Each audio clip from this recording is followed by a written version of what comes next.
భాష్యం ధరణి గుంటూరు నుంచి రాస్తున్నారు.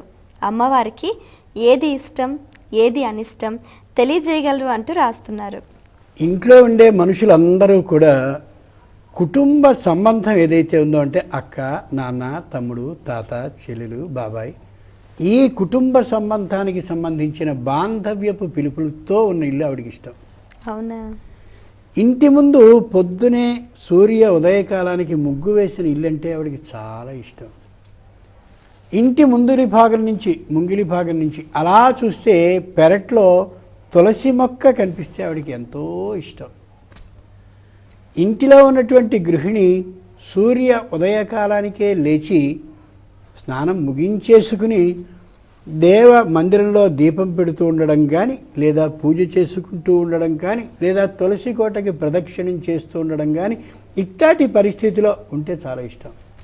సూర్య ఉదయకాలానికి చిన్నపిల్లలు తప్ప పెద్దవాళ్ళందరూ లేచి ఉన్నటువంటి గలగలలాడుతూ హాయిగా ఉన్నటువంటి ఇల్లు అంటే ఆవిడకి ఎంతో ఇష్టం.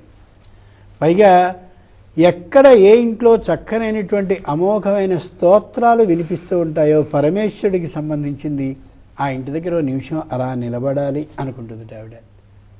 మనం అమ్మవారి పూజ చేసుకోవడం అంటే అన్ని వస్తు ద్రవ్యాలు ఖచ్చితంగా అగరత్తులు తెచ్చాం, ఖర్చు చేసామా లేదా, హారతి కర్పూరం వెలిగించామా లేదా, తమలపాకులు పెట్టామా లేదా, ఇది కాదు. వస్తు ద్రవ్యాల వల్ల పుణ్యం వస్తుంది, పూజా ఫలితం వస్తుంది, సున్నా ఆ మాట కాదు. ఎంత ఇష్టంతో పూజించాం, అమ్మవారికి ఏది ఇష్టకరమని గమనించి అలాంటి ఇష్టమైన పనిని చేశాం, అది ముఖ్యం. అంచేత అమ్మవారికి ఇష్టమైనది ఇది. అనిష్టమైనది ఏమిటంటే అందరినీ పేర్లు పెట్టి పిలుచుకోవడం, పెద్దగా అరుచుకుంటూ ఉండడం, ఇంకా అదెందుకు చెప్పుకోవడం, ఇవన్నీ అవునని చెప్పుకున్నాం కదా, దీనికి విరుద్ధమైనవన్నీ కానివి. కాబట్టి అలా ఉన్నట్టయితే అమ్మవారు చాలా ఆనందపడుతుంది.